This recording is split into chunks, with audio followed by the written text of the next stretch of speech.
Superhumanize. Accelerated evolution.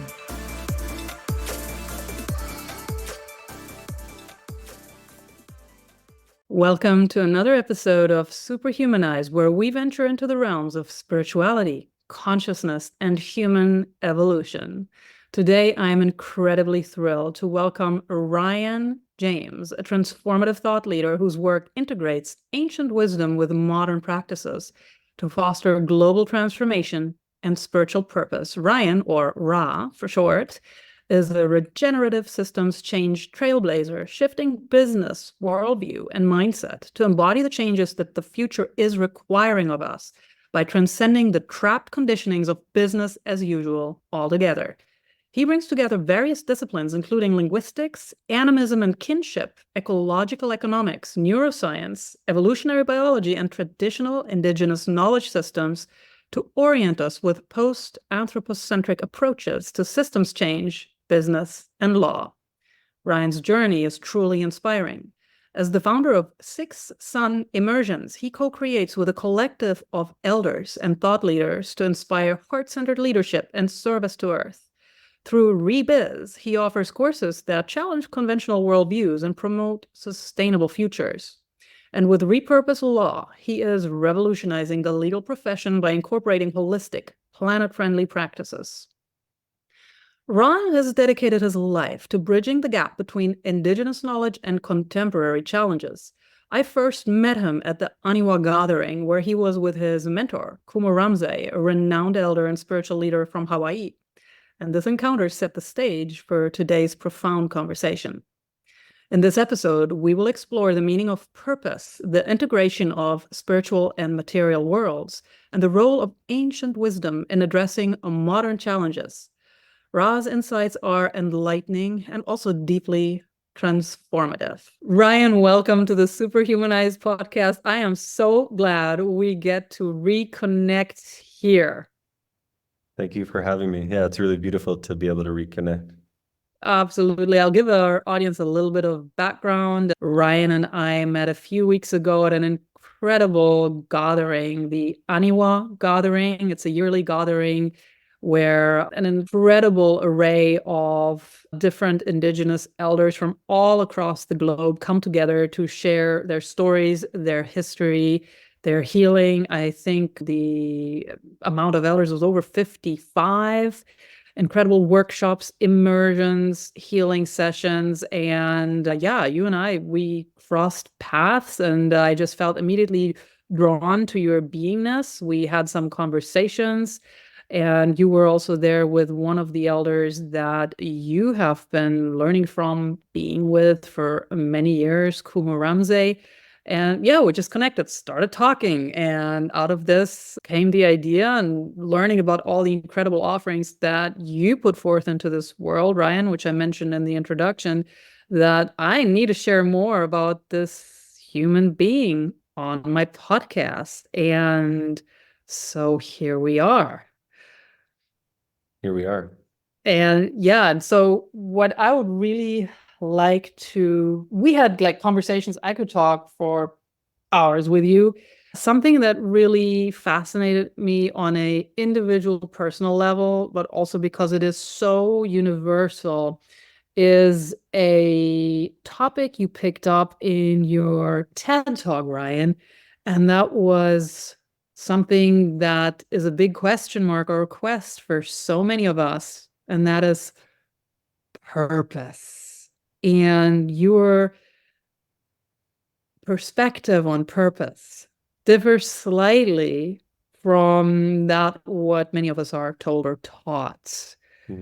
Could you share your perspective on purpose with us, Ryan, please? Sure. Yeah, happy to. It was something that I was looking for a really long time, just in the same way that most of the people that I meet are still actively looking for their purpose. And if you go for many years looking for something and you don't find it, there's probably a reason why you're not finding it. For example, if I had some honey that I wanted to add to my coffee and I just looked for the entire morning around the house, I probably don't know where to look, hence why I didn't find it. So in the same way, perhaps if so many people are looking for purpose and not succeeding in finding it, perhaps they're looking in not the right place. And for me,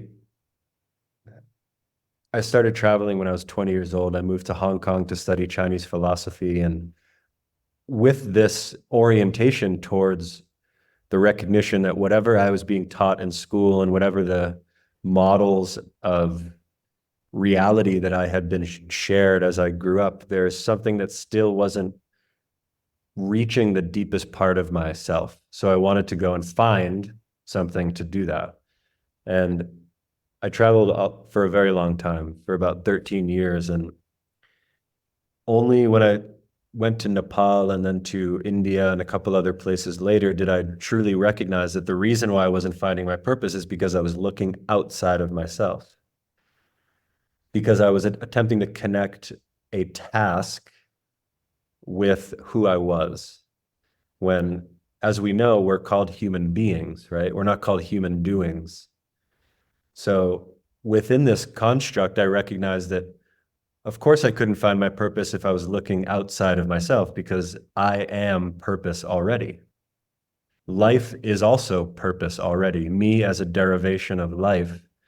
Therefore, since life is purposeful in all of its actions, the purpose being the stewardship and cultivation of more life and a more diverse, beautiful space of presence, me being a part of life, I am already the purpose that I'm looking for. And if I wasn't able to find it, I need to go in and not out. Mm-hmm. And purpose also isn't a destination. Because if I find my purpose and I decide that my purpose is helping children at an orphanage in Cambodia, at a certain point, if I think that's my destination in life because that's my purpose, and I don't continue to cultivate my inner world, that purpose could expire, and I then need to go find another purpose. And a lot of people move throughout their life finding many purposes, but the constant, the common denominator is the person. Just like as Ram Dass says, no matter where you go, there you are. So how do we tap into that internal state of purpose so that all things that we do are purposeful? And that is a big shift, because then it's not an isolated, compartmentalized task or calling that becomes my purpose, but it's rather me carrying purpose in every one of the things that I do in my life. It becomes a lot more holistic rather than isolated. Yes, that is so beautiful, Ryan, and it connects in a certain way with also an experience that you also shared in your TED Talk, where you spoke about how you were in Nepal, if I recall correctly, and at 4 a.m. a bell would ring, you'd wake up and you'd get to the place, where you would to the stupa to prostrate for 2 hours or so, and you said you didn't always go, and then you are also thinking about like to prostrate for 2 hours in front of Buddha, and he's also just a man, if I recollect correctly. Please tell us about that, because what you were told by a teacher, in a sense, was it really also caused me to have a wow moment in my brain, even though I didn't experience it as you did. Yeah, that was a beautiful experience. That was a really deep one for me. Just being immersed in this monastery outside of Kathmandu was already really powerful, but at that hour of the day too, which is why a lot of people wake up at that hour, it has to do with cycles of the sun. You're supposed to wake up 2 to 3 cycles before the sun rises, depending on which tradition you work with, to tap into a certain energy. So that's why we would go and prostrate at that hour in the stupa. And yeah, no one likes to wake up at 4 a.m., right? Especially not to go into a stupa half asleep and just basically do burpees for an hour and a half, 2 hours to Buddha on this altar. And so one of these mornings, I was dealing with my own internal resistance to doing this. And I was like, why am I doing this? What, is Buddha going to solve all my problems? Is this why I'm prostrating to Buddha? So I asked the nun, probably in the, like when you have to go to the airport really early, like I was probably in that sort of mood. I was like, why are we doing this? This seems pointless. Terence McKenna says, like, why are we going to these altars and slamming our heads on the floor over and over, expecting some sort of result? And I carried that energy in the question. And she's like, you remember how we said that Gautama Buddha was that specific Buddha? And I was like, yeah. She's, Buddha is not a person. Buddha is a state of being. So Buddha on the altar is not necessarily Gautama Buddha, but it's Buddha as a state of being that exists within yourself. So you're prostrating to that state of being in yourself that you've yet to achieve, but is within you. It's not achievement based in the performance sort of reality that we have now, where we have to like do a bunch of stuff to get somewhere. It's more of the reverse. It's more of the polishing of the mirror of what already exists. So you're prostrating to that place in you that is Buddha nature. And that really changed my whole vibe of the prostration, because I realized that the resistance I was encountering was probably places within me that have yet to be polished, moving into that state of being, of equanimity, of compassion, of forgiveness of myself, of all of these things. So when she said that, I also had a wow moment and staggered back, because I recognized, and I still do it within my home, but with this knowledge now, is that any altar that I set up is an altar to life, which I am. So I'm not setting up something that I'm not, but I, as a human being, because I can't see myself unless I look in a mirror, I need external validation for the beauty within, for the states of being within, for the manifestation of life within that I am. So I need something outside of myself to help channel that energy, to recognize myself. So Buddha on the altar, and the whole altar in the first place, is a mirror for the internal state that we're working towards revealing. Mm. And that was a really beautiful experience. That is beautiful and truly powerful. And what you also just shared about the altars that you build or make, just out of my own life, I love altars. I have a whole bunch of them all over the house. And one of them actually in my bedroom, an altar to the divine feminine. And it's over the years, it's just become such a beautiful, peaceful, powerful, magnetic part of the house, where truly it is, of course, also an extension of the deepest self and a place where we can focus that energy. Talking about the deepest self and connecting that to purpose. A lot of us, especially in our culture, are taught, because these are things we take on from our caretakers, from our culture, from it can be intergenerational. Most of us are taught that purpose is what we do, right? It's not who we be, it's what we do.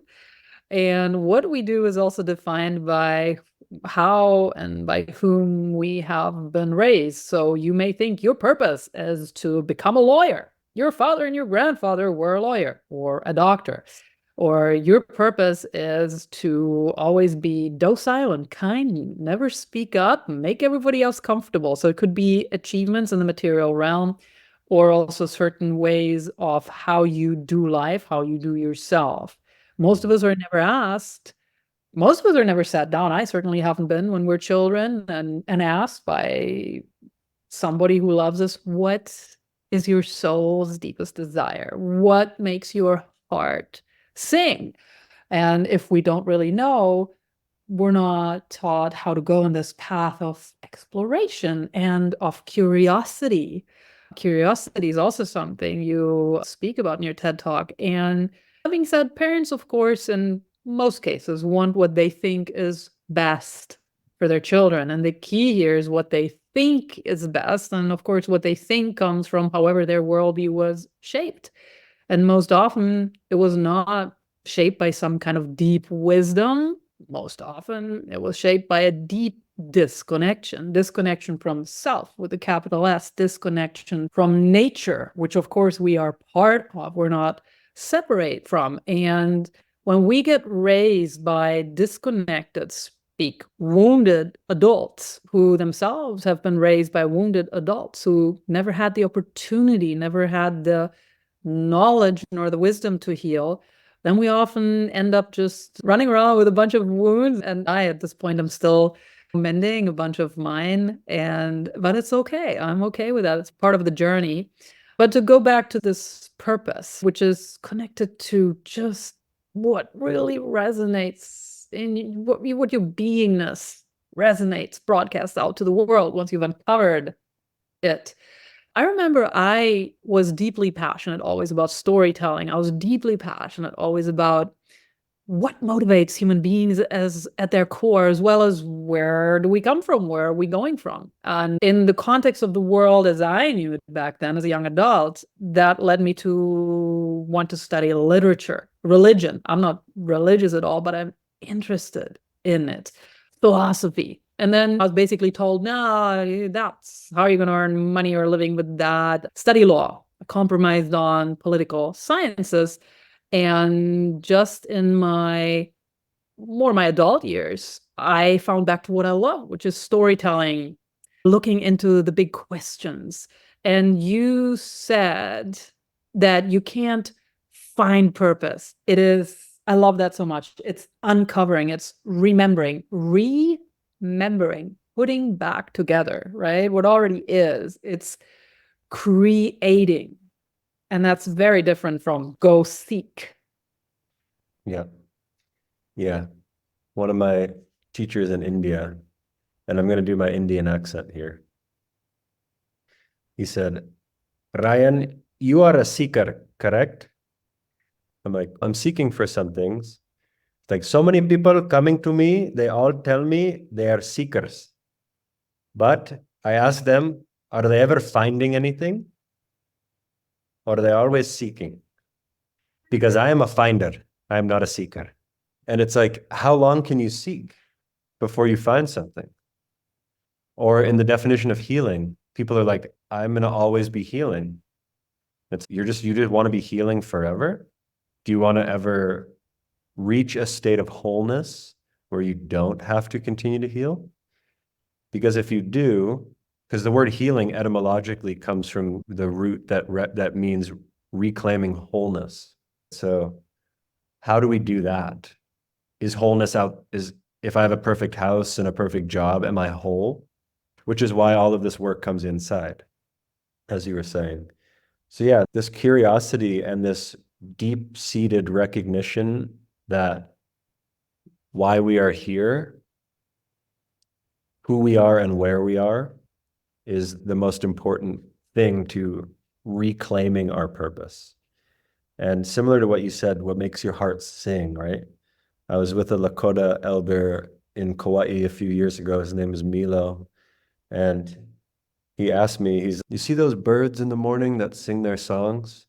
And I was like, yeah, it's so beautiful. And he's, have you found yours? And I just sat there for about 45 minutes. He went inside somewhere and I just sat there under a tree and just listened to the songs, right? Because all of us, their morning song, the song of the birds in the morning, they're not comparing their song to a different bird. They're not attempting to find their song by studying a different thing in nature. They inherently know how they sing. So we have been educated out of knowing our song so that we can fit into a systemic verse where we get repurposed into mechanistic beings who perform functions that can serve a greater machine. And that doesn't enable pluriversal or many verses of this song to be sung and able to be fit into that system. We actually have to fit out of the system when we're finding our song. And tapping into that, like you said, within the education system, it's about, Einstein talks about it too. There's a squirrel and a fish and a bird. And if I teach the squirrel to swim, it will fail every single time. And that's what happens with children. Like we all have to learn math. We all have to learn all of this stuff as a basis for something, even though the child might just want to play the flute. Like, why are you going to teach them geometry? They already have that propensity, that creativity, that connection with that thing. So a lot of the work is actually in deschooling or in unschooling. Like you're saying, remembering, right? And I like to clarify that remembering is a physical task. It's not a mental task. Forgetting is not the opposite of remembering. Dismembering is the opposite of remembering. So we've been dismembered from the natural world. Right? The definition of nature currently in the Oxford Dictionary is the phenomena of the physical world, including plants, animals, and earth-based products, as opposed to humans and human creations. That's the current definition of nature. Well, That's madness. it's madness. And this is the dominator worldview, right? This hegemonic worldview that is rooted in Genesis, probably a mistranslation of the Bible, but it says humans are able to dominate all of nature and all of it's for us. Because there was a shift initially that God or creator was in everything. The flowers, the soil, the fish, the air, the wind, the fire, the water. And then somehow God, and that deity was feminine. And then all of a sudden God got taken off of earth, put up in the sky, turned into a white man, and with a beard like Santa Claus, exactly. And then now all of a sudden, it's easier for us to exploit things that are not God, because now God is up here and is a man and is a different energy than a woman. And it's more of this judgmental energy where you have to do specific things in order to gain benefit in the eyes of this being. Even Jesus, right? Jesus rose from the dead and then disappeared, completely transcended. His body was no longer on earth. So there's this transcendent upward energy that pulled the deification of nature off of the planet. And in the same way, we're always trying to grow. We're always trying to find. We're always trying to get better. It's the same. It's GDP goes up and up. We're always trying to do this. A lot of people, when they pray up, they don't pray down. People have gratitude journals. They don't have grief journals, you know? So there's this interesting energy, like how do we bring the purpose back here? Yeah, as us doing what we're doing, by finding our song, by unschooling ourselves so that we feel comfortable enough to really express who we are in a world that often demonizes us for self-expression. And so it's a really important path, not only just for what we do, but in the moments that we're not doing anything, right? Because those are the moments where we can feel if we're not comfortable. We can feel if we're not still and settled. Yes, that is so deep, Ryan. That is so powerful. And I've never quite heard it put that way. So taking us out of the equation of nature and taking God out of everything that is and putting God as a him out there. Because imagine if everybody would acknowledge, and it would also be blasphemous to not see God in every living thing, because that would mean if you mistreat any living thing, including the earth, then you are a sinner. And if you believe in that concept of hell, then you're going to hell. So you're throwing your trash out on the side of the road, you would go to hell. You are, I don't know, taking part in a system that exploits animals and waterways. Guess what? You're going to hell because you're actually taking action against God. So that's really fascinating. Yeah, that's a really powerful thing, right? To recognize that what we're doing here with Earth is what we're essentially doing to ourselves. And I want to challenge this concept of hell in the way that in Buddhism, they have different states of being, right? They have the cold hells, the hot hells, the hungry ghosts. Mm-hmm. In fact, our actions, depending on where we are, create hell on earth for a lot of people, right? So let's say with Teslas, right? They need certain metals, lithium and cobalt, and they get these from quote unquote developing nations. There are people in those places who are in a living hell to provide for us in a living heaven. So our actions, we don't need to wait till after life. It doesn't even relate to us because we're all interconnected. The hells that we can create with this systemic disconnection are hells now. Children in sex slavery, that's hell. What sort of hell is that being created now for other people, right? So it's not this thing that exists only after death. It exists because of the deep disassociation and disconnection between us and the living world, rooted in or disrooted in that definition of nature that excludes human beings. And yeah, it's really powerful because these movements of biohacking, of sustainability, of systems change, of anything relating to optimizing the conditions of life for us exclusively is missing the holistic nature of how everything functions. And this is the same thing with healing, right? I always ask a lot of people this, and I feel like a heretic when we end up talking, but I know a lot of people who are on this really deep healing journey. And I ask them, is it possible to heal your nervous system without healing the economic system or the educational system? And it's an interesting question for them, right? Because the reason why we need to keep healing perpetually is because there are certain systems that enable us to continue to be sick. Yes. And healing in the essence of reclaiming wholeness, and I want to bring attention to this word mindfulness too.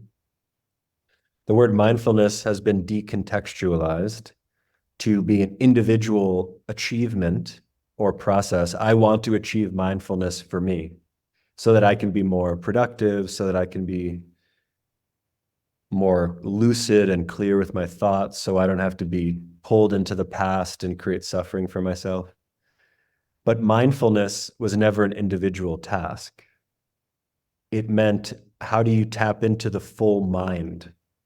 Mm-hmm. So mindfulness is about recognizing and listening to the mind that we are in, rather than what mind we have isolated from that other mind. In this same way, how do we work with these movements? And this is what a lot of the work that I do is, how do we work with these movements to bring the multidimensional holistic nature of them to the forefront so that we don't compartmentalize and fix one thing when we harm another thing. And this is like the John Muir quote. He says, when you pull on a thread, you find it tethered to the remaining tapestry of the universe, right? So like we can't pull on renewable energy without recognizing everything it's connected to, or else all of that becomes knotted up. And then we have to unknot that and then go over here and we pull this and then this gets all knotted up.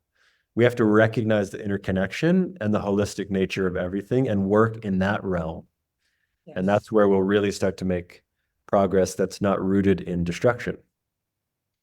Yes, and indeed, Ryan. And it reminds me also of a conversation I just had the other day with Dr. Judith Orloff.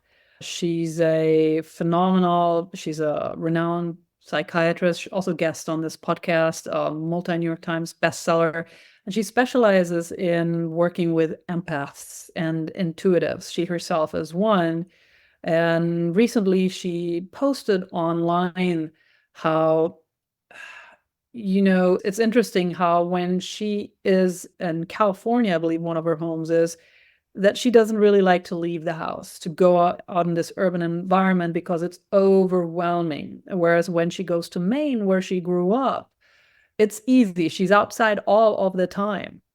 And so when the healing of ourselves can only go as deep as the healing also will ripple out to everything else. And as an empath and highly sensitive person myself, I noticed this too. Yeah, I can be like, yeah, I'm all healed up, I'm all good. However, if I see myself as separate from everything else, once I go into that everything else and there's still a disconnect and imbalance, guess what? I am starting right at, maybe not at zero, but pretty much down low again, to use that as an image.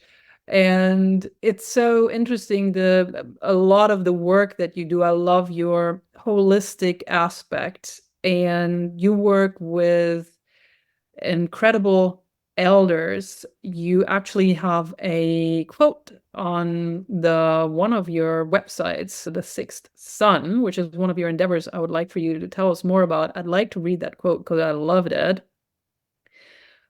We are all tribal peoples, all of us. Not too many years ago, we all had culture rooted in place, rooted in tradition, rooted in honoring Earth. Somewhere along the line, due to colonialist systemic forces that have planted their seeds within our hearts and minds, so many of us have strayed so far that we don't know how to get back. We've been spun around by commodified versions of New Age spirituality and misled by capitalist, consumerist notions of success. We're searching for belonging in belongings and being possessed by our possessions.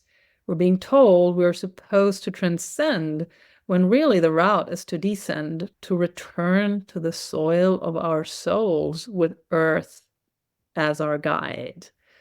This is such a beautiful quote of yourself of yours that you shared on the website of the Sixth Sun, and it really struck a chord with me, Ryan. And I remember at the Aniwa gathering, I had the privilege and the pleasure to attend a sacred stick creating ceremony with grandmother Moonwalker. And she said that if you look at Europeans, for example, that a lot of our ancestry, connection to the ancestors and old traditions and the old ways was basically destroyed, colonialized by the Romans. And that's why she said, that's why you come to us. In her case, she's an elder from one of the First Nations here in what we call America, the United States. And if I look back at my ancestry, which I just recently have been reconnecting to, and mine is Celtic and Germanic. Now, the Germanic tribes were a bit more fierce or a bit more lucky and fared a bit more well with the Romans. However, a lot of that knowledge and connection to the earth, connection to spirit, to who and what we truly are, has been lost. And it has been so healing for me to reconnect with this. I would like to learn more about your initiative with the Sixth Sun. We've already spoken a bit about it, but could you share more in depth with us, Ryan? Yeah. Yeah, thank you. I'm also Celtic-Germanic roots, so the elders always say, they're like, it's really great for you to learn our ways, but you need to remember yours. Mm-hmm. You know? And since all culture comes from earth, that's the root word of culture, same as the root word of cultivation, which comes from colere, which means to till or to work with the land. So all culture emerges from earth. As Martin Prechtel, one of my favorite authors, creators, and speakers, he says, we all have an indigenous soul. So to find that is part of our orientation. Sixth Sun emanated from something similar to that, basically from It's basically a representation of my own personal experience put into immersive activities with these cultural guardians and elders, the ones who want to create in this way. Similar to what grandmother Lane-san was telling you about the Europeans, right? Like they colonized themselves first and then they went and did it everywhere else. When we can connect with these original peoples, sometimes called Indigenous, has a couple different meanings. One of which is really beneficial, which is like of a place. But the other one, my teacher told me he prefers to not be called Indigenous because there's an alternative root word to Indigenous that comes from indigent, which means oppressed or lowly. So it could be another hierarchical term. So I refer to them as original peoples just for clarity. But many of them have forgotten less than we have. So many movements and in business for sure, like in all the COPs and climate conferences and stuff, they're normally placed outside of the main conference, right? Because it's still us and them rather than us as them. And they're showing us who we used to be. Yeah. And helping us remember who we are. So Sixth Sun is rooted in this. It's rooted in remembrance, and it's rooted in a holistic capacity that I learned within my travels, which was starting when I was 20 years old in Hong Kong, as I mentioned before, but mostly when I was 22, I moved to a village in Cameroon named Bali Nyonga on the border of Nigeria, and I was going as a sustainable international development initiative. And there I recognized the different approaches and worldviews of civilization and culture, which are distinct. Civilization, as John Trudell, one of the leaders of the American Indian movement, a beautiful spoken word poet and artist, he says, the great lie is civilization. It's been anything but civilized. So when I was in Cameroon, we had these initiatives that came from civilizational ways of thinking. And we were applying them. But I was recognizing the whole process that like the culture of these people already have the answers. They just need facilitation to enable the culture to manifest with technology. They don't need technology to alter the knowing that the culture has. And in the same capacity, this is where Sixth Sun moves, is that culture has to be at the center. And culture consists of worldview, of cosmovision, of language, of rituals, of all of these things that are rooted in place. And as Pat McCabe says, culture is the manifestation of Earth through people in any given place. So cultures are different all around the world, but they all share the common ground of Earth, right? And all of us share that common ground. So culture sits at the top of the triangle of Sixth Sun. Then throughout my journey, I've been working with the sacred medicines for many years. And for me, the medicines dropped me into an embodied state of being to recognize how deep the cultural wisdom is in its ways that it functions as a part of Earth. And I talk with a lot of business leaders, and I can sense that this concept of we are nature is stuck in the mind. And the medicines helped to bring all of that so deep within my body that I'm no longer a conceptual activist. It's an embodied change maker who deep within me now is that knowledge. Like it's not something I talk about, it's something that I do. So the medicines, depending on the tradition, there's different medicines that we work with, and we all work with the cultural guardians in their traditional ceremonies to bring these medicines forward, rooted and connected with the culture. So that's the second part of the triangle. The third part of that triangle is regenerative systems change praxis, or holistic interconnected movements. So in that same way that the culture is the integrative force of connection with Earth, and the plants help to deeply embody that wisdom and knowledge into our systems, our physical, mental, emotional, spiritual systems, we can then utilize that healing and that connection with the culture to proliferate systems where we no longer have to continue to heal from. We can build interconnected systems that function on a multidimensional level, meaning physical, emotional, mental, and spiritual. We can build systems that function on that level that also can steward the medicines, that can also reciprocate and work with the cultures, that can also bring the conversations into a more holistic realm, where capitalism doesn't have to represent destruction. It can enter into a post-capitalistic system, meaning learning from the pitfalls of capitalism to reapply it into holistic, interconnected solutions that can nourish the places and the people where all of the resources that create the capital are coming from in the first place, right? So within that triangle is what Sixth Sun is about. And we curate these journeys with elders who all are like, whenever you meet original people's elders, they're all environmental activists. There's a reason for that, yeah?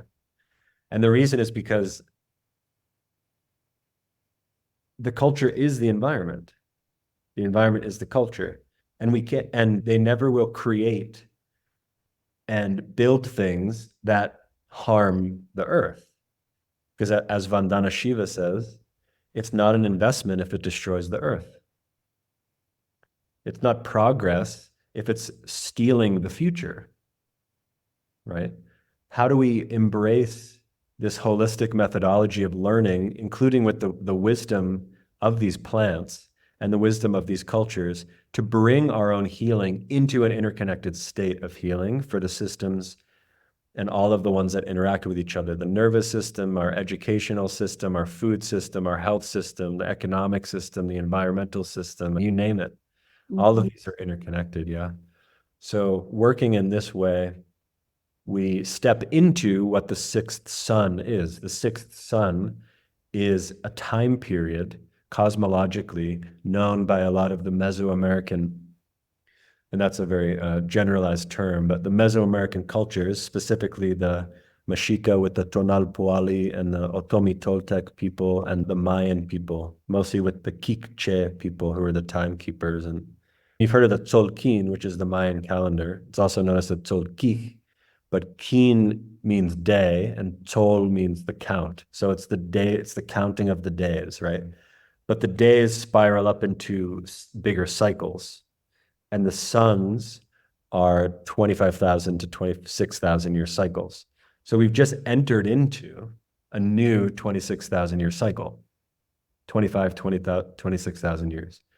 So it's a prophetic time, prophecy not meaning predetermined, but prophecy meaning an opportunity to honor what the prophecy is saying so that we can transform to the degree that the prophecy is calling us to do.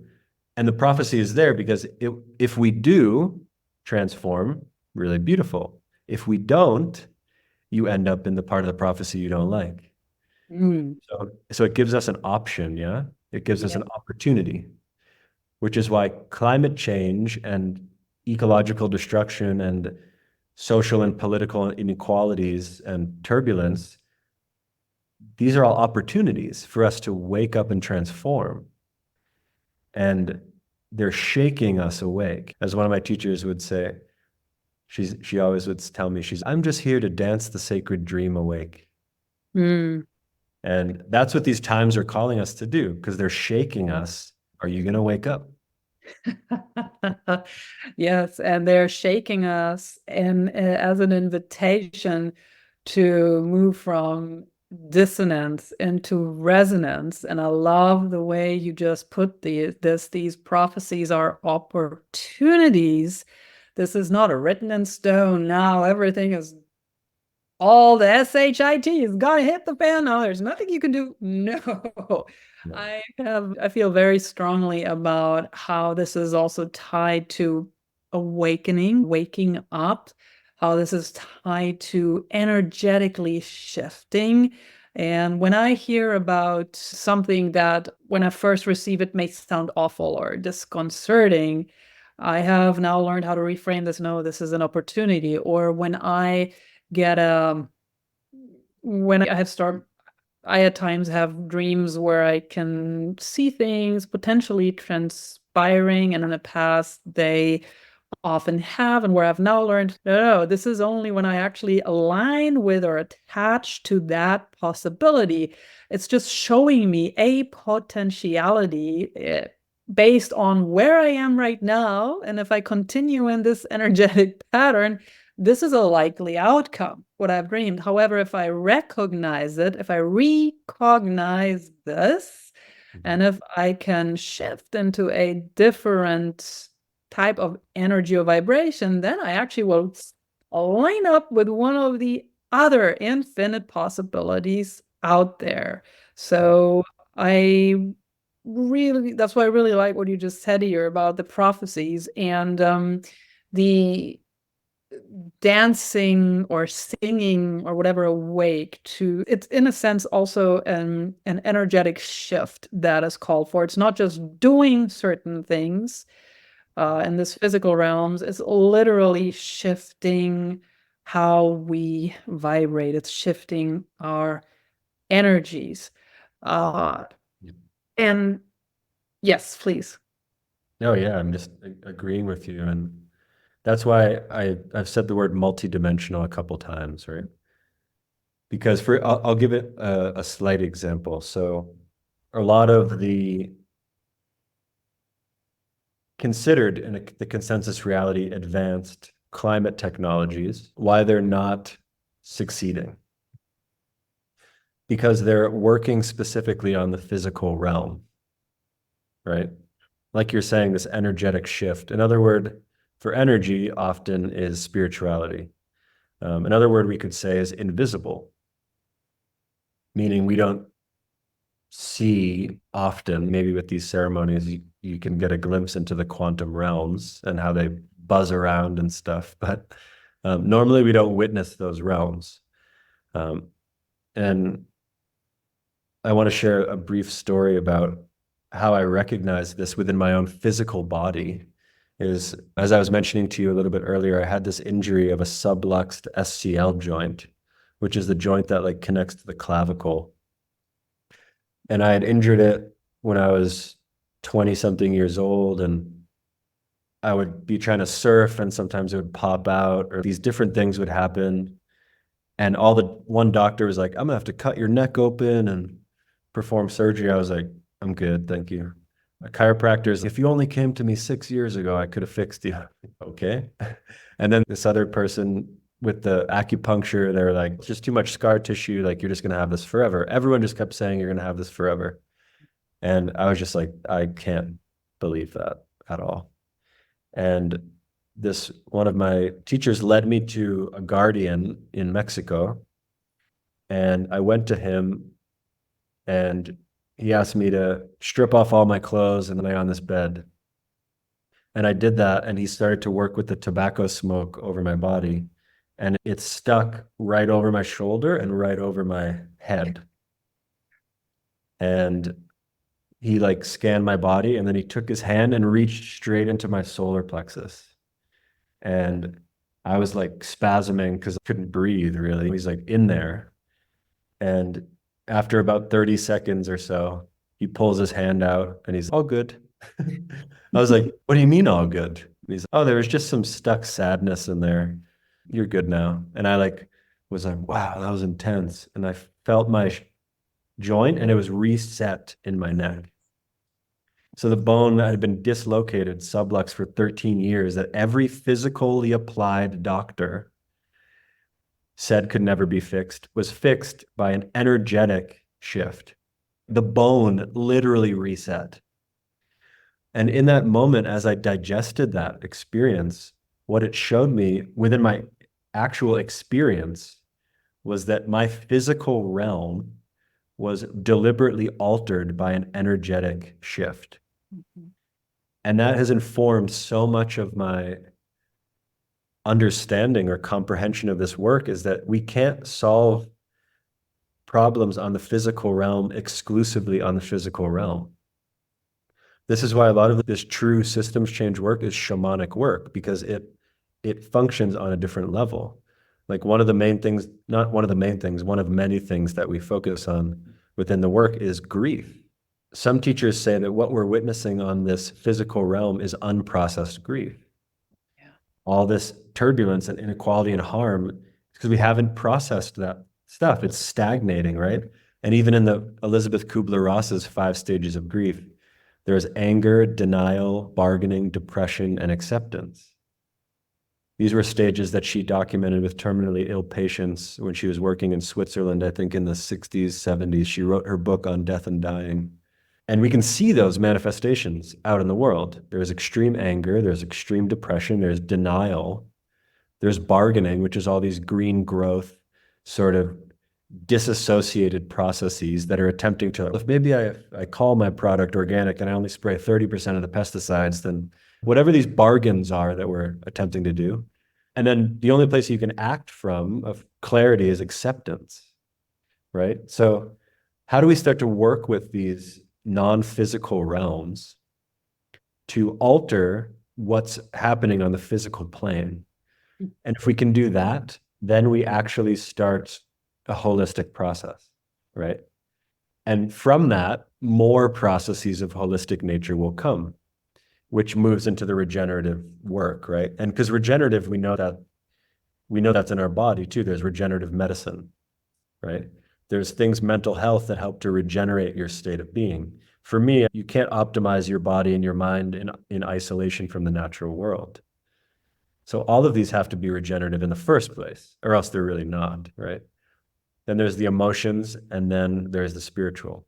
So all of these multidimensional realms, like we're talking about, this is a holistic view into the different dimensions of our human predicament or our human experience, and to address them fully, knowing that if we don't take care of the things that take care of us, we won't be here, right? So if I don't take care of water, I need water to live. Water doesn't need me to live, you know? The economy is nested within Earth. Earth is not nested within the economy, right? We've forgotten this. My flesh is made up of food, right? I can lose my arm or my leg or my eye and I'm fine. But if I lose food, air, or water, I die. So which one is my body?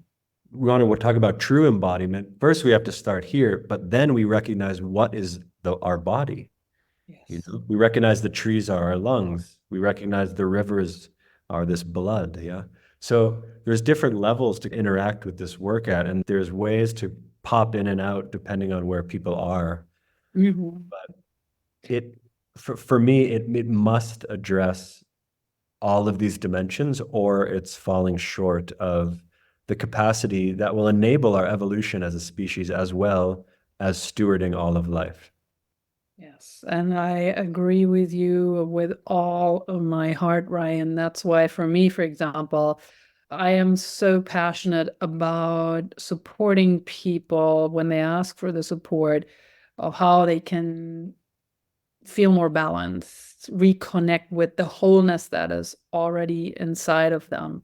And whether that's via supplements, whether that's via spiritual or physical practices, when one comes back into connection of who one truly is, self with a capital S, then all of a sudden you realize or you remember self actually extends to far more beyond the limits of this meat sack. Or what I think my awareness is, and suddenly your awareness starts to transcend just the perception of this particular expression of divinity, which of course is part of the whole, right? Where we're at the reconnection again, remembering, which also for me, when karma is such an interesting concept for many years, I have for myself come to the conclusion that yes, karma comes back to you. However, the you is not what you perceive as you, this isolated self. The you is the big you. When I do something that is not in integrity, it indeed comes back to me as this experience of the whole, as all of the dis-ease, discomfort, disconnection that I'm experiencing. That being said, and some people say that you don't need to understand how a car is made or works or why it broke down. You just need to know that, okay, you need to put gas in there or so it will run, or you just need to bring it to the garage or whatever. Just fix the problem. If you know the solution, just pour the solution into it. You don't really need to know why the problem arose.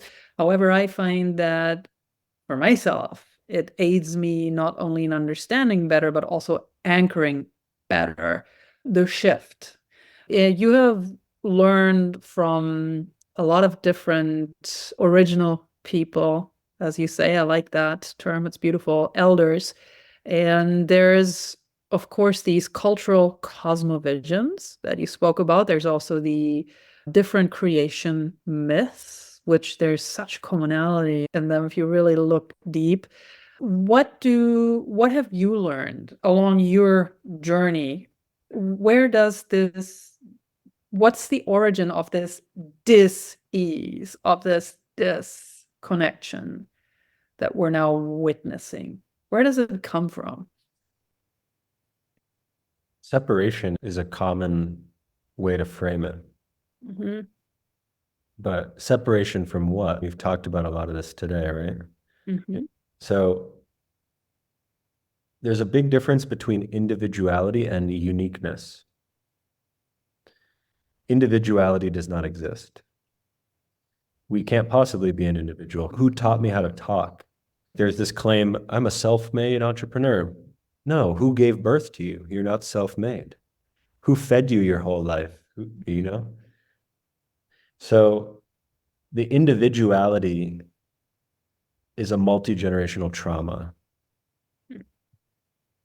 One of the quotes that I have is, healing your individuality is about healing the trauma of individuality. Right? Like, if you still think you're an individual, that's a trauma state. That's when you feel alone. Sorry, that's when you feel lonely. You can never be alone, but you can feel lonely. So how do we heal our individual traumas? That will help to heal the trauma of individualism. But we are all unique. Like we're saying, we all have our song. Mm-hmm. So this separation that has occurred, that has rendered us with the illusion of individuality, which breeds competition, which breeds accumulation, which breeds all of these sort of things that are disconnected from human community, from earth community, from the more than human realms. Whatever this cause of separation is, a lot of people find it rooted in the church and other sort of stuff. But it may have happened before that, I'm not sure. There's just a lot that points back towards those sort of origins. But the separation and the illusion of individuality is where a lot of this stuff roots from. Because there's also this anthropocentric arrogance that comes from separation. So human beings are the youngest species on the planet, but we somehow think that we are the smartest. Right? That'd be like a 25-year-old thinking, basically being like, oh, I'm gonna learn how to do math from this 4-year-old. And I say learn math because the 4-year-old might have a lot deeper intuitive intelligences than the 25-year-old. So I don't want to make this sort of juxtaposition of age. But human beings evolved from other beings, right? It can go from the single-celled organisms to the mushrooms, to the plants, to the animals, to the humans. So a lot of the creation stories and the ways that the worldview functions is that, and I mentioned this in the TED Talk too, we have ancestors that are more than human. Like the Lakota, for example, with the buffalo, right? For the people of Mexico and the deer, or the corn, or any of this sort of stuff, right? There's a connection with the more than human ancestry that renders the people reverent and of service to life in that way, rather than referencing these things. And that's one of Kumu's lines, right? From reference to reverence. So these cosmological stories and connections are not only stories, they're realities of the evolution and connection between people and place. And our separation from place, our separation from the physical world where we live in, has rippled into our disconnection from ourselves. Because, like you said, there's the small s self and the big S self. And if I don't know that I'm the big S self and that's connected with my place, then of course I can't know who I am. That's just by association. The associative property says, if I don't know that, I can't know this.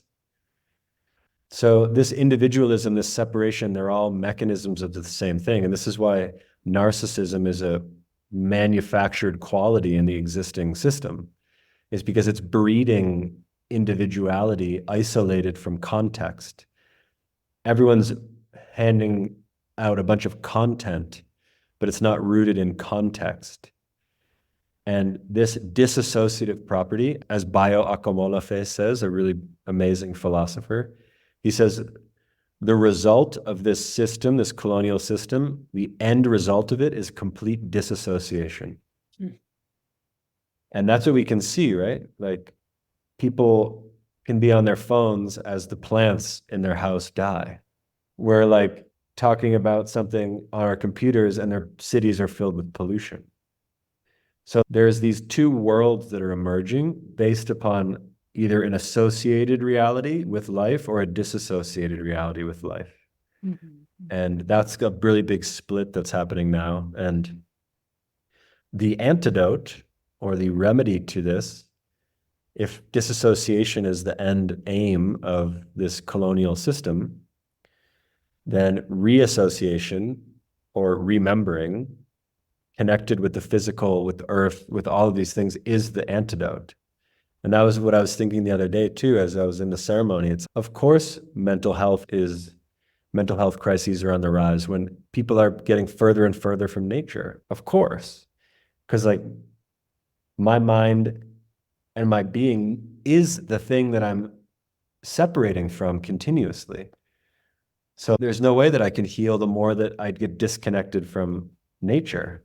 Like cities, people are like, I feel so ungrounded. I'm like, where's the ground? Yeah. Of course you're ungrounded. There's no ground there. This individuality, this separation, this attempted healing under the guise of isolation, these systems that don't take into consideration ancestry and all of the different methodologies of healing the invisible that make up the visible, which is what CERN in Switzerland is working on, right? They're like with quantum colliders, they're working in this invisible energetic realm, and they know that's what the world's made of. That's what quantum physics understands. The physical world's made of energy. How do we work with these to repair the disease of separation, of individuality, of decontextualized notions of progress, and all of the interconnected states of being that we're dependent on to be here? Because if we can repair those, then we can evolve, right? Or if we don't repair those, we're going to keep having to heal. You're just going to spin this samsaric wheel around and around. Yes, indeed, Ryan. And what you just spoke about, the disassociated state or way and the associated state or way, it is understandable how when you are faced with the disconnection, the disease, all the turmoil we witness in all the various ways around the world, for many of us, the natural reaction is to want to disconnect even more, to disassociate even more. I personally have experienced that multiple times during my life when things just got too much. I didn't even recognize why. I just felt so bad. I just didn't want to feel anything anymore. Whether back in the day in my 20s it was alcohol, or later on other substances, anxiolytics or whatever, that would just take me out of this state that I just felt I just couldn't hold myself anymore. at all. In a sense, it was self-preservation. I was afraid, how much further can this go? And then where am I going? However, once you do consciously reconnect and get into this associated state, yes, there may be some discomfort or even pain involved. But however, the more you connect and actually with nature, the more it rebalances yourself, and then through yourself, also the rest of the world that is connected to you.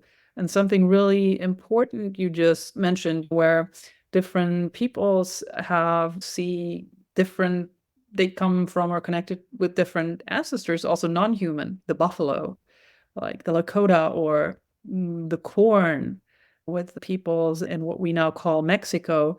I remember something that Kumu also spoke about, which was that ancestors are ancestors as in lineage, but he also said ancestor is anyone who came before you, and we can tap into that. Yeah, anyone or anything. Yes.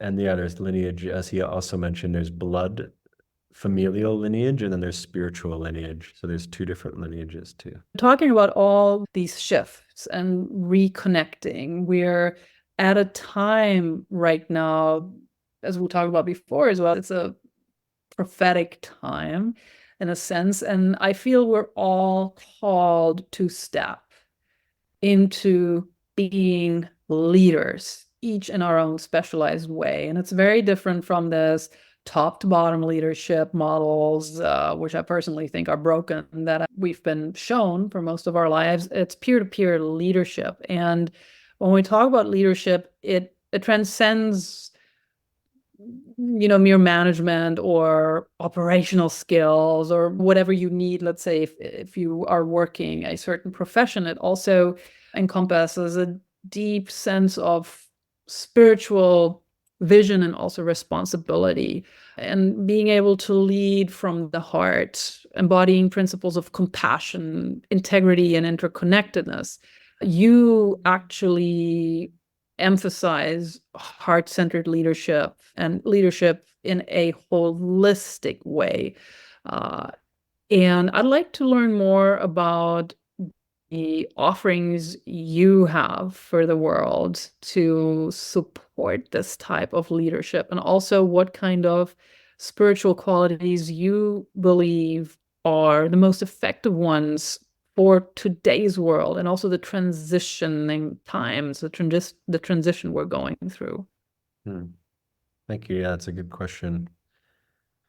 When I first moved to Cameroon, I was in a lot of these different farming villages, and a lot of them with traditional chiefs, and some of them even had kings. When I would go there and I would watch these traditional leaders, they would barely ever speak. They would listen for the entire time. And after hearing everyone in the village talk, there would be a decision that was made. And that was about it. There was such a deep listening of what was needed in the place, so that all the leader did was actually collect what the people were feeling and thinking and knowing, and he would aggregate it and come up with a decision. He wasn't charging ahead of the people saying what he thought that they needed to do. He wasn't creating anything like this. He was setting the conditions for everyone else's genius and knowing to take shape.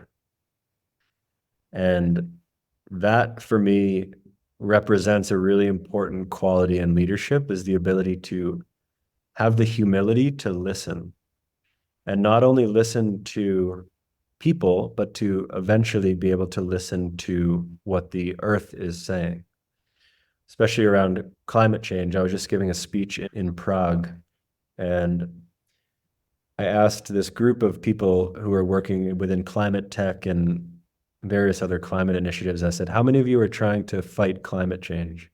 Every single person. I said, how many of you are listening to what Earth is asking us? 0. leadership is about listening. And if we're not listening, then we're not contextually relevant. We don't have the required space to intuitively be guided by what the situation is presenting to us. We are projecting our own thoughts into that space, which is why people ask if I'm a thought leader, and I say, no, I'm a thought rememberer. I'm not trying to lead anything. It's not about leading. Leading is still dominant, yeah? Like you said, peer-to-peer. One of my favorite words that I've recently come to learn is a word demastiani in the Nahuatl language, and it means the one who learns with us. And that's the word for teacher. We learn together in the same way that the teacher is teaching, the teacher is learning, and it's a reciprocal process. And leaders have to be in that reciprocal process, or they're not evolving. So listening is a key to that process. Some people call that servant leadership. And I think that encapsulates some of what we're talking about, but not all of it. Like you said, there's the heart-centered nature. What that means is that it's centered in feeling and intuition rather than conceptualization and intellectualization. It's not only the heart, it's the connection of the heart and the mind, and actually the gut. So those three brains need to be connected. That would be a holistic leadership system from a energetic level, is a connection of the gut, the heart, and the mind. So there has to be that holistic nature of leadership in the sense of the leader himself or herself, as well as the holistic nature of the way that they have experience of the world around them. For example, I'll highlight like a biohacking example, right? It's essentially the merging of technology, biology, and nature in a certain way to optimize human performance, right? But are we advancing human performance while we're protecting, preserving, and regenerating the environment? Are we advancing human performance while honoring the spirits of the plants and the cultures that steward the plants? Are we embracing our own performance, not in the sense of like why software developers in Silicon Valley are taking acid to increase their productivity, but like to actually increase your performance and productivity for our purpose, which is the function of why we exist, which is to steward life? How are we using and working with the energy that we're cultivating within this increase of performance, right? How do we go about this in a way that doesn't isolate us from the equation? So leadership has to take into consideration that as well. And outside of that, I think that leadership in general is where you have the most responsibility. And you have the most responsibility in the way that the traditional leaders, at least from one of the ways that I was taught from one of my Tlingit elders in Alaska, is that at the potluck or the potlatch, when they would have these dinners, right? The person who had the most wealth would feed the most people. It wasn't like they were taking food from everyone to gain their wealth, which is what's happening now, right? Wealth is being siphoned from the people and accumulated in places and then thrown back like piecemeal through philanthropy. But the leaders carried the responsibilities to feed and take care of the people. Right now, leaders are taking care of themselves. And that's not what a leader ever was. Even accumulation as the main aim of capitalism, accumulation, when I was learning in Kerala, studying Ayurveda, I learned that accumulation is the first stage of disease. And I was like, oh my God, the whole principle of the system is based on a disease formation. And the opposite of accumulation would be distribution, flow, exactly. Because even control, con, with or against, troll, from rotulus to flow. So control means without or blocking flow, right? So management is more control. Leadership is the opposite. As opposed to restraining resources, you distribute them equitably, in equilibrium. And that actually keeps resources coming in a very holistic and different way. Like we're not, like right now, what we're doing with resources, like we're seeing, like we're hitting ecological thresholds and tipping points. So based upon the leadership style that we're having, we're actually destroying or harming the thing that gives us the resources. And it's not a resource if we don't resource it. It's just a source, which is the whole funny thing about resources, is they're not actually resources unless you bring them back into themselves. So that's another quality of leadership, is being resourceful in that capacity. Beautiful, Ryan. Really amazing. Thank you for these profound insights. And thank you also for resourcing what you have learned in your life's journey, to basically letting that flow into the places that need it most. Because I've experienced quite a few people, and I've been at that stage myself. It was more from disassociation and not feeling comfortable reconnecting with the world, especially the world that may be at a different pace or place as I was. But when you learn all these things, you gather this wisdom and you feel so nourished. And instead of just keeping it within yourself, to actually resource it and share it with the individuals and places that can benefit from it. And I think that's what you really embody so beautifully. If you would repeat that wonderful word that means teacher, as in the one that learns with us. Tamastiani. Tamastiani. Yes. Yeah, it's been a challenge for me to wrestle with the reality that how to phrase and meet people where they're at with the knowledge and wisdom and where it needs to be. Like bridging those worlds has been a very interesting thing. I never thought I would be working with lawyers, for example. Like you mentioned, the law, learning and development, or unlearning and undevelopment. But yeah, like law is the coding of the economic system, right? So the way that we interpret the law is the way that we create and move forward within business, organization, politics, and the like. So it came to my attention, and there was someone who wanted to collaborate with me who was a biodiversity lawyer. And we just started to create this reprogram for legal professionals to learn how to subvert the law into animacy, right? Because there's a lot of things in, like, the rights of nature is a really beautiful movement in this capacity now, but one of the biggest examples we use is limited liability corporation, right? Like when we look at that phrase, we can see why that would create harm and destruction. Is because there's limited liability for that organization so that they can do whatever they want and not face liability. So what would be the opposite of limited liability? And we get to like maximum accountability, right? So what does it look like? Not that you need to become that now, but what does it look like to move in a direction either from maximum accountability to earn limited liability, or to move with policy, companies gaining more liability within their actions, right? Or stewardship models. There's a lot of steward ownership models, but ownership is the key issue, right? In its current interpretation, there's disputes, there's transactions, there's all this sort of stuff. And how do we come at all of these things from a kinship worldview? A worldview that's rooted in connection, a worldview that's rooted in reciprocity, a worldview that's rooted in a values system, not a values set. Values versus value, right?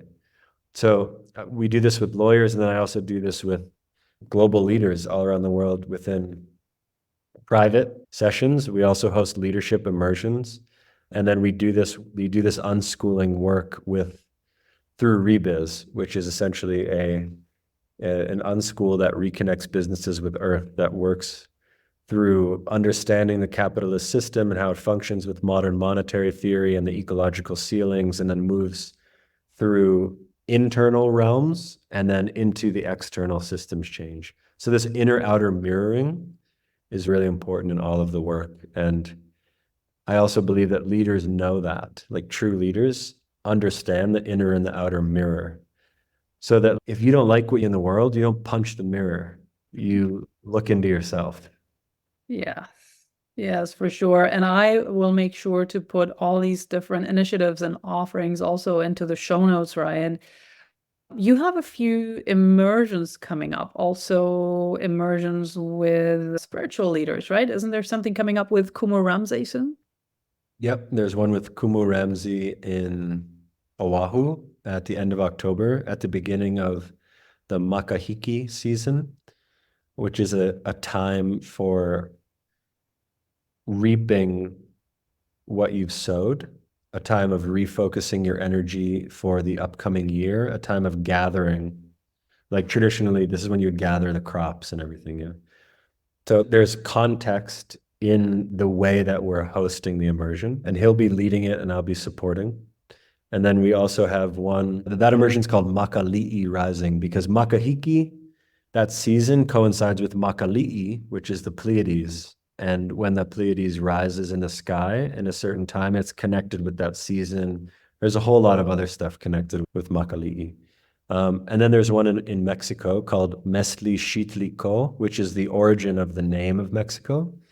So it's a triple compound word. So Mexico, Mestli means moon, Xitli means the belly button, Ko is the place. So the place of the belly button of the moon, that's the name of Mexico, right? Traditionally. There was a lake. There was a lake that there was there. So we're with 5 different elders, an Otomi Toltec sacred ceremonial guardian, a Mazatec curandera, another man from one of the towns in Morelos, a Hunikuin chief who's flying in, and a traditional timekeeper trained by the Yucateco Maya people. And we're going to be on a ceremonial pilgrimage through different sacred sites in central Mexico, learning how to live in a multi-generational, multi-ancestral, connected environment with these cultures at the center that ripple out into the cosmological and regenerative practices that are rooted in the magic that is Mexico, because Mexico is just such a magical place. And most people, this is what I learned traveling too, most people go to the places and they never even know the name of the place and what it means. So like, how are you ever going to know about the place if you don't even know where you're going? Right? Which is the funny thing. Like, people go to Hawaii and they don't know what Hawaii means. And like Kumu, for example, in his session shared what the word actually means. And that's incredible. First of all, huh? Would you share with us right now? Yeah, I can never share it as good as him, but I'll share my comprehension of it with Ha, which is the life-giving breath, Vai, which is the water, and E, the interconnection and the spiritual essence of those things. So Hawaii is essentially the honoring and the spiritual reverence and interconnection of the life-giving breath and the water. So basically honoring the spiritual connection of what gives us life. So that becomes a practice that you don't have to be in the place to do that. That's why he always says Hawaii is a state of being. It's not a place. Similar to Buddha, to make it full circle, right? It's a state of being. You don't have to be in Hawaii to be Hawaii, right? And I look forward to when you have a talk with him too on here. Yeah, because he's so amazing. But like the same thing with Mexico, right? Like Mesli Xitlico. Like not a lot of people know that Mexico means the place of the belly button of the moon. Meshi Shitliko. Yeah, Mestli, M-E-Z-T-L-I, Xitli, X-I-C-T-L-I, and then Ko. Mestli Shitliko. Yeah, so that's, and the words come together in Mexico. Yeah. So really cool. Yes. Oh, quick question. The Hunikuin elder who's coming in, is that by any chance Ninawa Paidamata? No, it's a different one. Different one. Okay. This is another Ninawa, but he is more of the activist environmentalist. Maybe Ninawa Paidamata is that too. I don't know. I don't know him well enough to say, but this one's more known for his work in protecting his territory and a lot of this other sort of stuff that he's doing. And he's connected with one of the other elders in a group, and they do a lot of work around this biocultural heritage, which basically is what this journey in Mexico is about. It's about tapping into what biocultural heritage really means. Because there's biodiversity and there's all this other stuff, but there's biocultural heritage, which includes people in the definition of biodiversity and the culture. So there's that sort of movement too. So this would be really tapping into that, which is the next phase of what biodiversity will be moving towards, but it's not really mainstream at all yet. That sounds fascinating. That'll be a fun one. Oh God, this Ryan, this was such an amazing conversation. Again, I could sit here for more hours and just talk to you. Maybe we'll reprise this at another occasion. I know you are right now in Mestli Shitliko and probably have an amazing day ahead of you. I'm so grateful you made time for us today, and I look forward to reconnecting very soon. Oh, and hang on, I would be remiss. People who would like to connect with you, what's the best way to do so? Where can they find you? Yeah, I have an Instagram. I have all these different websites. So either one of those would be fine. I can provide you with the Instagram handle. And I think that's probably the best way to do it. But just so you could find me on one of the places that Ariana will provide. And yeah, I hope to connect with more people because we need more people approaching things in this intelligent and advanced holistic methodology. It's the only place that we can move to in the future. As they say, life is a circle. So we came from the earth. The only way our solutions can really be solutions is to reconnect with the earth. That's the only way to go, is that circle. So people who are going to be doing this work are going to be ahead of the curve, no pun intended. Indeed, they are. And just to iterate for those who may not see the show notes in front of them, I would like to mention at least one of the websites, and that is the Sixth, or could you just maybe mention them for us? The Sixth Sun and also the Rebiz one? Sure. Yeah, the Sixth Sun website is www.sixth, S-I-X-T-H, sun, S-U-N, immersions.com. The other one is Rebiz, www.rebiz.io. And those are two of the websites. The other one is www.repurposelaw.com. And then I have my personal website, which is rajames.co. And people can find me at any of those or the Instagram handle, which is _rajames. And yeah, any one of those, I'll be able to be responsive. Excellent. Thank you so much, Ryan. So much gratitude to you. Blessings. And I also hope we get to reconnect in real life very soon. Yeah, thank you very much. I want to add in one quick thought because I really like the name of your podcast, Superhumanize. I want to add in something that I've been thinking about the word superhuman. It's that you may have heard the phrase like, oh, don't put the emphasis on the wrong syllable. So maybe just to become superhuman, we just have to become superhuman. I love that. Yeah, because in that state, that's where all of our superhuman qualities can be, is when we're deeply human. Like in Advaita Vedanta, it's human and divine. That's the non-duality, right? It's not human or divine. So I just wanted to add in that thought. I love that, Ryan. Thank you so much for that. And it ties into something else that I have heard you share about, which is it's not about transcending, it's about descending. It's about deeply reconnecting with who we truly are. Yeah, exactly. Well, blessings to you. And again, so much gratitude. Thank you. Thank you.